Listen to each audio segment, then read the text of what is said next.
Blessings, good evening.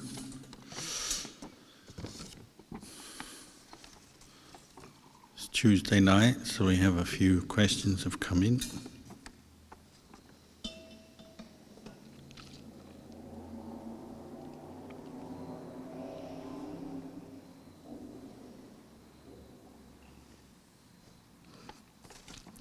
First question.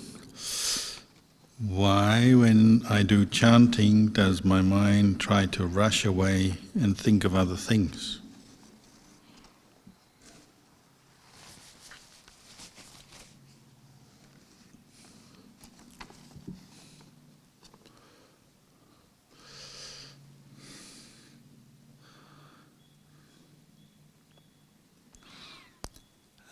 Well,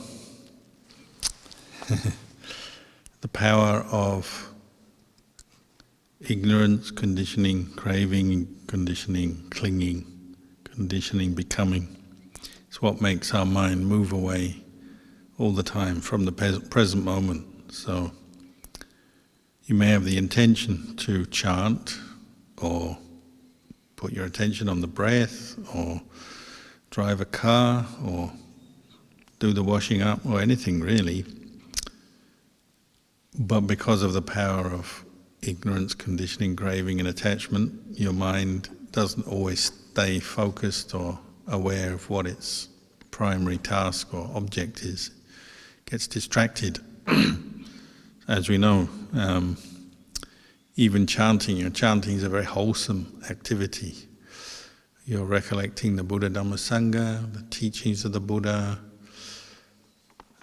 spreading thoughts of loving kindness perhaps, sharing merits and so on.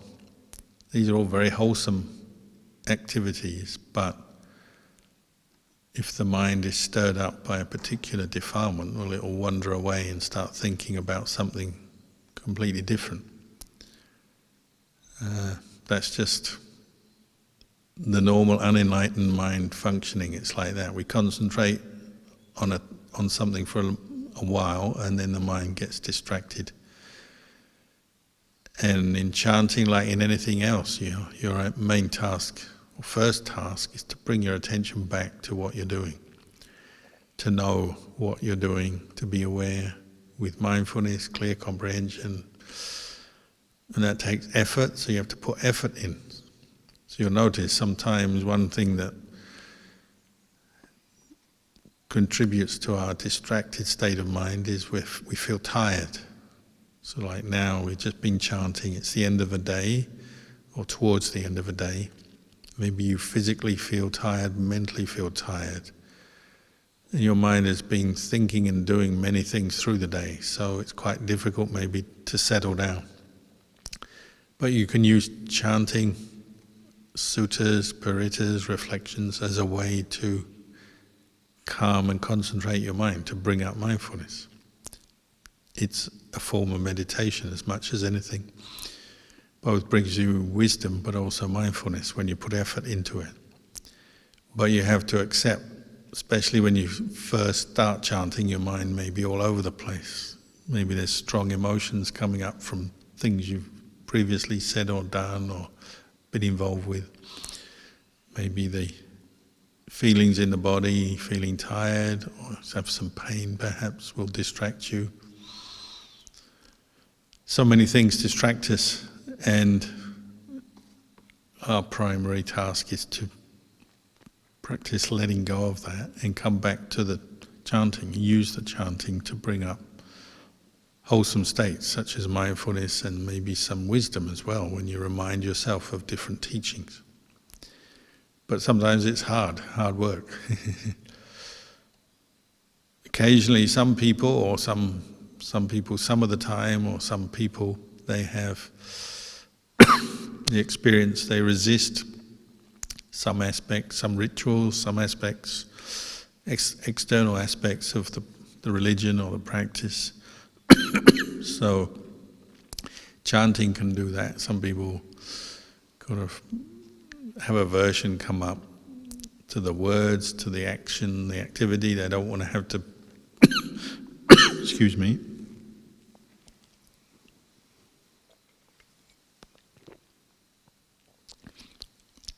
They don't want to have to put their mind on the Buddha Dhamma Sangha or Pali words or English or whatever their language is.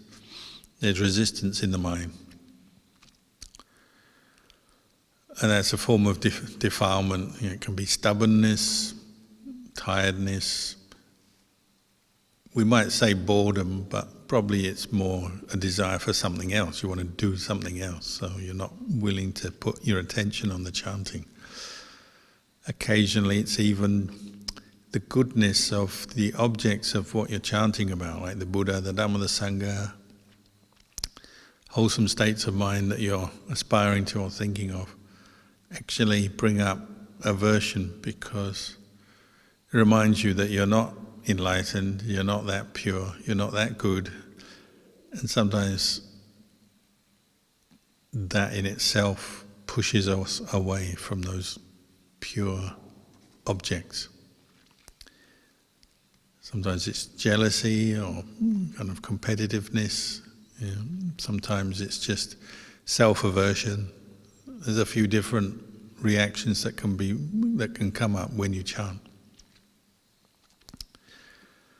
The idea is to keep practicing. Use it as one way of practice to train your mind. Work through that, and you might find if you keep chanting, after a while your mind settles down, gets into the chant. Physically and mentally you become more peaceful, then it's easier. And probably you'll find if you learn the words off by heart, you invest some time doing that, chanting becomes more satisfying, more absorbing for your attention, for your mind. When you're still relying on a book, then your mind kind of it's like an extra action, an extra burden for the mind, that you have to say the words, look at the book, read the book, understand, comprehend what you're reading. There's more things involved, so it's easier to get distracted and easier to be discontent as you do it. But if you learn various chants off by heart, particularly longer ones such as suttas, parittas, and then it can be very satisfying to the mind, and it can even bring up states of samadhi as you chant. You can drive out the distractions and the other unwholesome states of mind, such as fear, anger, worry. So, it's maybe not for everyone. Some people chant more than others, but generally all the people, the teachers, we call Kruba Ajahn, the noble ones that I know of, they generally will chant. They have verses, particular verses that they chant a lot. It could be suttas, parittas, or particular Pali verses. And it just comes with, as the mind matures and develops in the Dhamma, then you're more satisfied to think of, recite, discuss verses of Dhamma. It seems to go hand in hand. But, not everybody is into the chanting, and that's all right. It's not... we just chanted the Noble Eightfold Path, and there isn't a verse in the Noble Eightfold Path which is right chanting. Some are chanting. It's something that may come through the practice over time, that you acquire an affinity for chanting. You have to find out for yourself.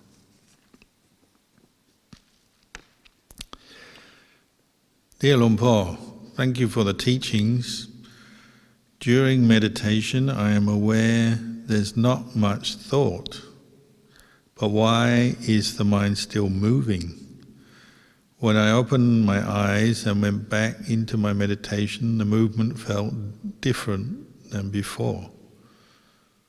What is the lesson to be learnt from this experience? Well, I'm not exactly sure what's going on with you, but a kind of obvious lesson is that the mind is never one way. It is subject to change.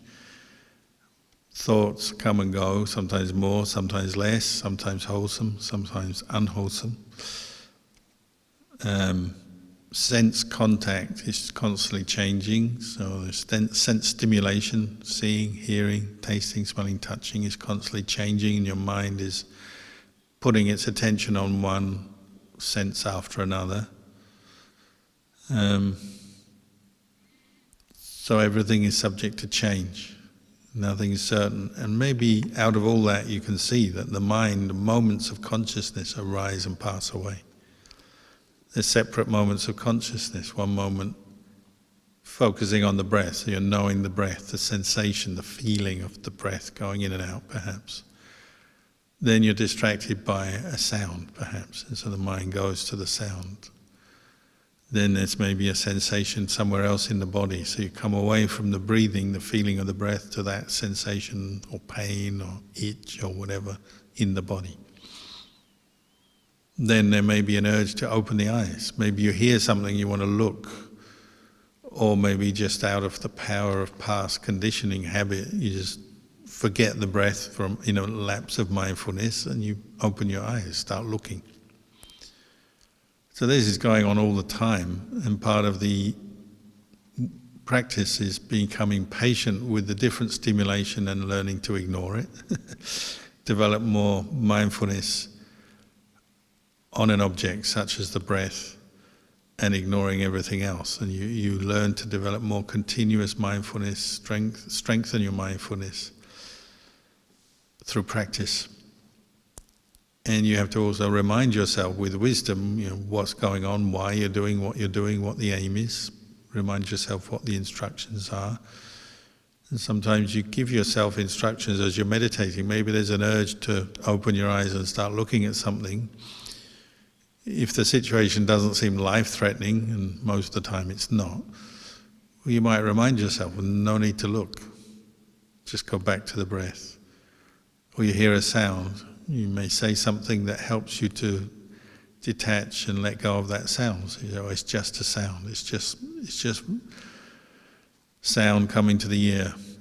But don't give it any importance. Don't listen. Don't pay much attention to it. You remind yourself to do that.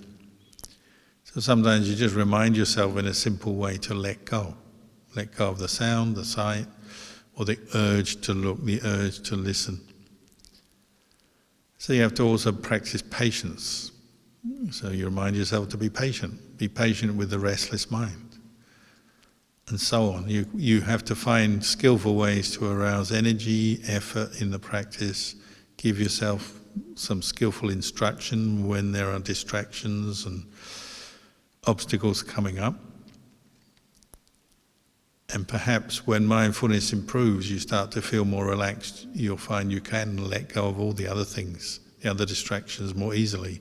You feel more peaceful, and that will give you a boost, that will give you incentive to keep practicing and improving the level of your mindfulness. And you'll notice sometimes thought does subside. If you've thought everything that you need to think about, the most pressing thoughts about work, family, what's going on in your life immediately around you, when you've thought all that, maybe your mind goes quiet. You've had enough to think. The question is, when your mind starts to think a bit less, what happens then? Do you go to dullness, which is very common? Your mind has thought a lot, and now it just kind of goes quiet into hibernation, and you have to be careful. Probably from there it may just fall asleep, but it may just go to dullness where you're half aware but not fully aware. So it's not samadhi, it's not full mindfulness, it's just almost like a numbness of mind where you stop thinking, or you're thinking less, the body is relaxed, but you're not actually that aware of your own body and mind from moment to moment. You're just caught into this dullness. It's very common. So that sometimes we need different techniques to help us out. Take some deep breaths, or mindfully open your eyes. Sometimes that can help with sleepiness. Or take some deep breaths, that can help cut off worry, doubt. Or take the deep breaths to bring you out of a state of dullness back to the breath and maintain more continuous mindfulness, and so on. There's a variety of techniques and skillful means we can employ. Of course, if the mind does settle down and it's just mindful of its object moment to moment to moment, like the breath, you've practiced letting go of other distractions, memories, thoughts, sounds, sights, sensations in your body, and your mind is just centered on the breath, knowing the breath from moment to moment. Well, you may actually stop thinking simply because you're mindful, which is a good thing. Now you're just knowing the breath and you absorb into the breath. You get to know the breath better and better. You may pinpoint your attention right down to one-pointedness, and the breath, the movement of the breath may even disappear. So you're just with the mind itself. Or sometimes we experiment, people like to experiment sending their attention around the body. So observing the breath throughout the whole body, for example. There's a number of things you can do, but when you're not thinking about other stuff and you're not distracted and you're not sleepy, it kind of releases your mind to start both refining the level of samadhi, because mindfulness is more continuous, but also it releases the mind to contemplate or develop insight. You can bring your mind, direct your mind to the body. Go through the 32 parts of the body, the 4 elements, different aspects of the physical body as an object of meditation, but using the mindfulness you develop. And with few thoughts disturbing you, because you have samadhi, well then your contemplation may go very well, at least for a period of time until the mind maybe tires, and then you have to go back and develop your main meditation object again, such as mindfulness of breathing. And many people will have this back and forth experience where you have periods where you're contemplating things and periods where you're just developing mindfulness on a single object.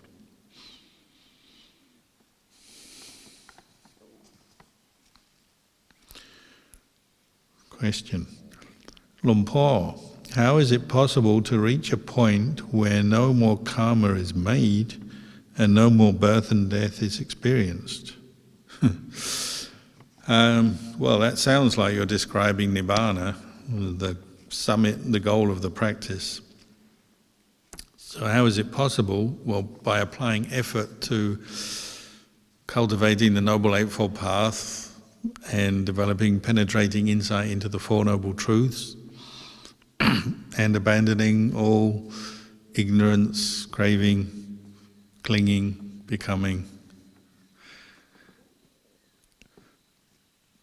Put in a slightly different way, you could say, develop your clarity and insight to the point where the mind gets tired of making karma. So first of all, you get tired of making bad karma, unwholesome, unskillful karma, because it leads to more suffering, more pain, mental pain, physical pain. And the more you observe that, reflect on that, the less you want to make more pain for yourself or other people, so you stop. So this is why I say tomorrow is Magha Puja, the full moon of Magha, usually in February. And we remember this teaching, the Awada Patimokkha, abandon the unwholesome, cultivate the good, purify your mind. It's kind of common sense, but we do forget, but coming back to this simple teaching, it's common sense.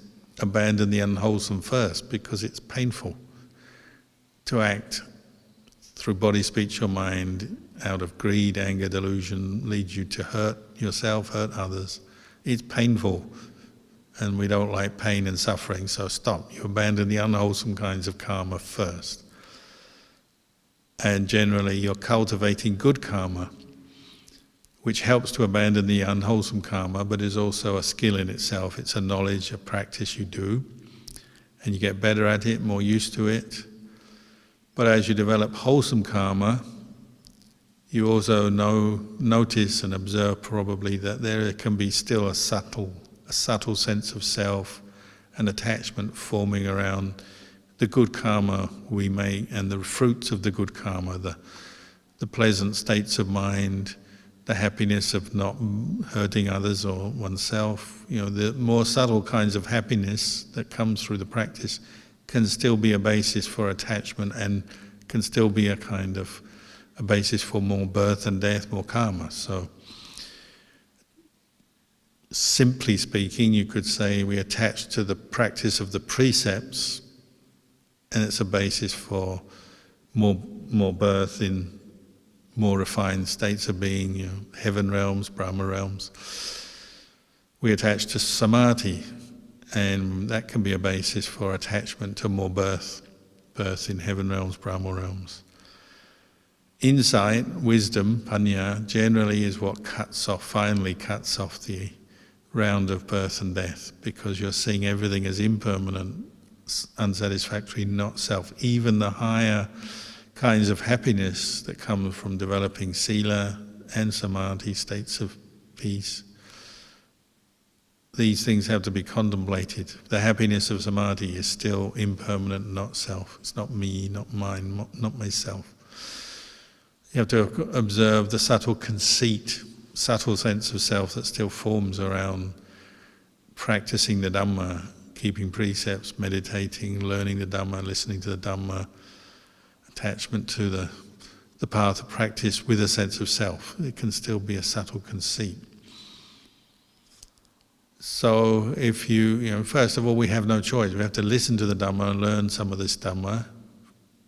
And then you reflect, even the most subtle happiness can still be a basis for happiness and clinging and birth and death. So that's to be abandoned as not self. When that finally be seen, even the most subtlest form of conceit, the subtlest attachment, say, to the bliss of jhana and so on, then the mind is ready to maybe go beyond birth and death, to the deathless, to Nibbana. So the practice is kind of almost like a sort of a going up a ladder or up a mountain, and gradually letting go of ever more subtle sense of self that even may form around the fruits of the practice that we are doing. But the Buddha and all the noble ones since the Buddha have proven it can be done, so we get our faith and confidence from there, and then we have to keep practicing. And as you get more used to letting go of even, say, the bliss of samadhi, the happiness that arises from helping other people, doing good things, making merit and so on, hopefully you get more insight into how to do this and why we do it. And so you keep practicing. And Luang Por Chah always used to say, if you've got samadhi established, you've got right view established, you'll always be seeing or reflecting on your experience and the objects of body and mind as impermanent suffering, not self. So you never quite attach to something 100%, even if it seems like, maybe you have the very thought, perhaps I'm enlightened. It's not sure. That's what Ajahn Chah would say, it's not sure. You think you're a stream enterer, is not sure. You think you're an arahant, fully enlightened, it's not sure. That's your release from wrong view. It's not sure. Never quite give 100% belief to a thought, a view, an opinion, an experience, because it's not sure. Then you're on safe ground. As soon as your mind grasps hold of this is me, I am enlightened, I have reached this, I've reached the deathless, I have gone beyond birth and death, well, you may be attaching to just a view, a belief that's still mixed up with sense of self. So we use this as a tool just to double check whether we're really free and released from attachment or not. It's not sure. So like the monk who's sort of sitting in the forest thinking, I've completely abandoned everything. I had a friend when I was a young monk who thought he was enlightened for about a day. He thought, his meditation is so good and his practice is so strict and he's given up all attachment, he's out in the forest. He thought for a moment, I'm enlightened. And then that night he had terrible dreams these dreams were full of lust, lustful thoughts, lustful dreams overcame him, and he came down in the morning crestfallen because he realized, it was just an attachment to a view, an opinion, I'm enlightened. So true Nibbana, that doesn't happen. True Nibbana, you're really with the deathless all the time. There's no more birth and death, no more creating in the mind, no more making karma, no more attaching. Not an easy thing to experience, but nevertheless, that's our goal.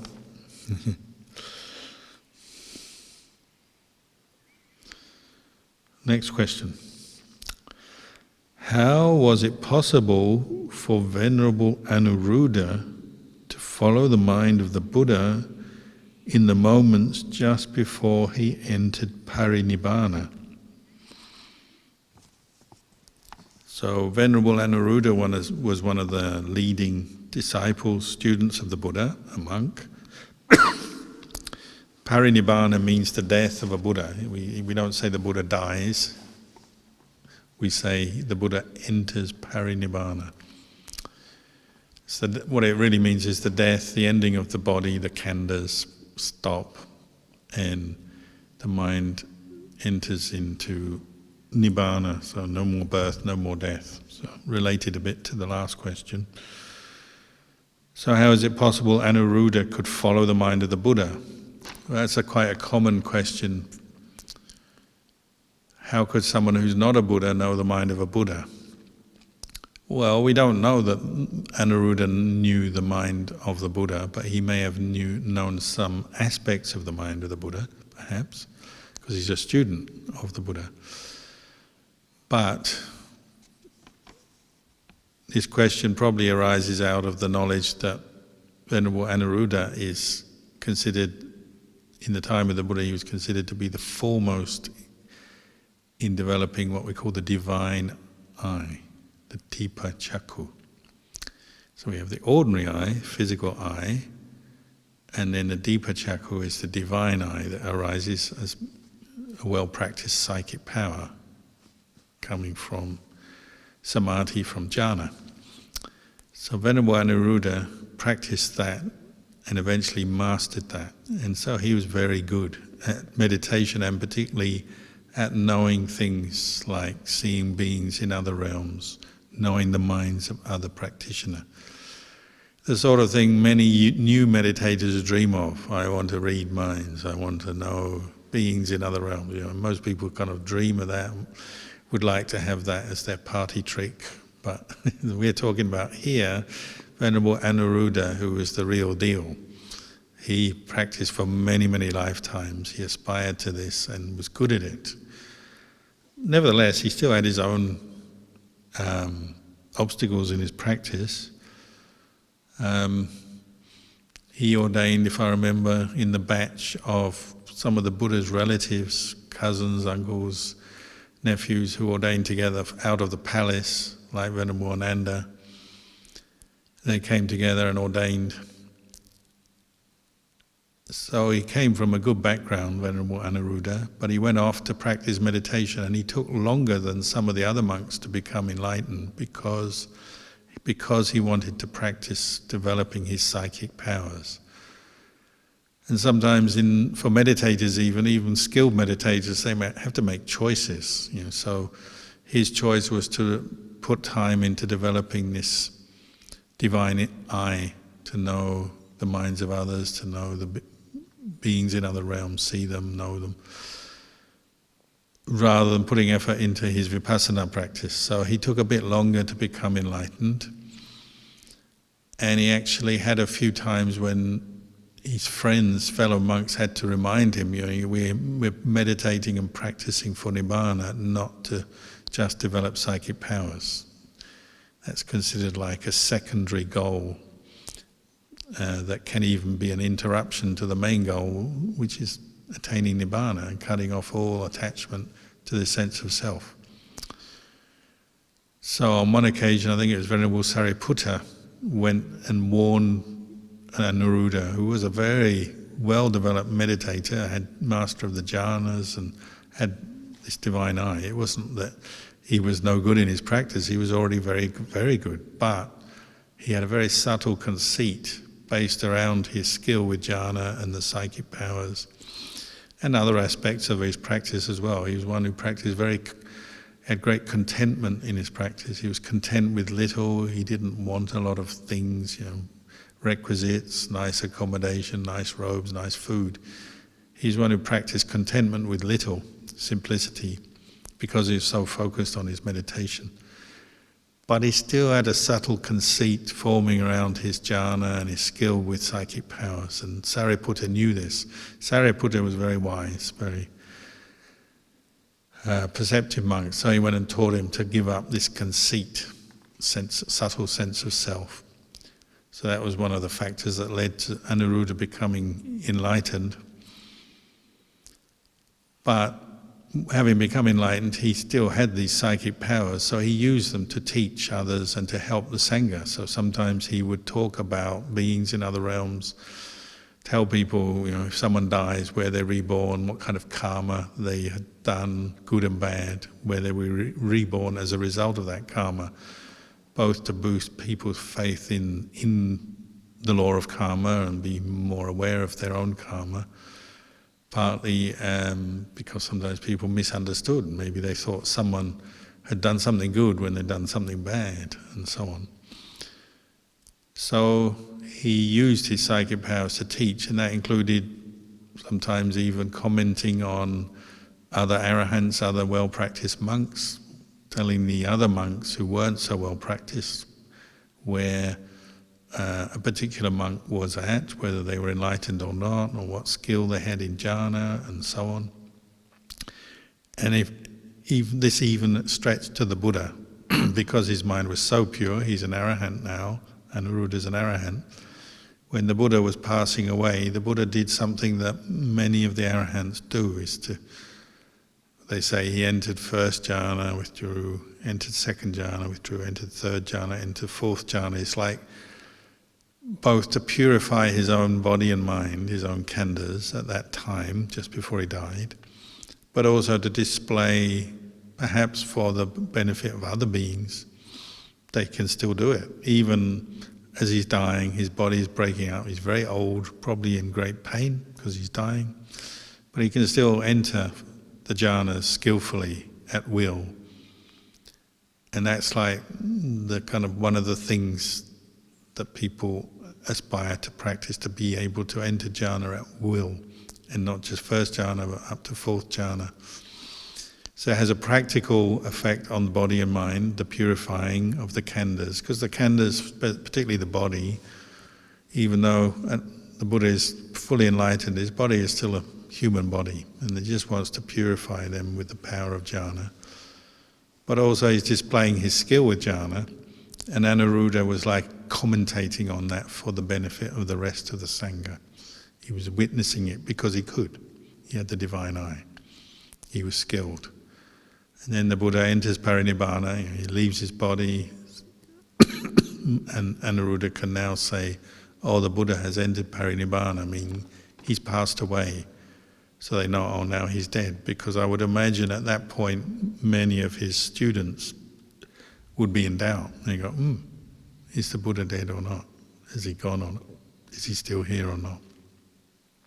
It's a very common question that even monks will have for their teacher, what to do next, because after a teacher passes away, like the Buddha, then they'll do certain things like bathe the body and prepare for a cremation, but they'll want to know that the Buddha is really gone, or has he just entered a deep state of jhana. So like the deepest state of jhana is cessation. Only another arahant or anagami could know whether the Buddha entered that deepest state of jhana, nirodha samapatti. Anuruddha can, so he can tell them, oh, he's entered this deep state of cessation, obviously still alive, because that's an intention in the mind, but then enters parinibbana. He says, oh, now he's entered parinibbana, he's gone, as it were. It's very helpful for the rest of the Sangha to know that, and they trusted Anuruddha's skill. So that's one of the things he could do. So on the one hand, this is very high Dhamma, people with jhanas, skill with psychic powers. On the other hand, there's still very basic kind of things going on here. Anuruddha is trying to help the Sangha, and they said he didn't just give them a rundown of what the Buddha was doing with his mind just before he died. He also gave a lot of, out of compassion, a lot of comfort to the monks. The more, less well-developed monks, a lot of them were crying or upset. The Buddha's died. They're very sad, so he gave them a lot of support. And he gave encouragement for the Sangha to keep practicing, because the Buddha is dying or has passed away. He said, keep practicing the Dhamma, the Vinaya. So as an elder and a skilled member of the Sangha, he did a number of different things, performed a few different duties then. And that's how these leading disciples of the Buddha behave. They did things for the benefit of everyone. They're still thinking of the benefit of the Sangha, even though themselves they're already enlightened.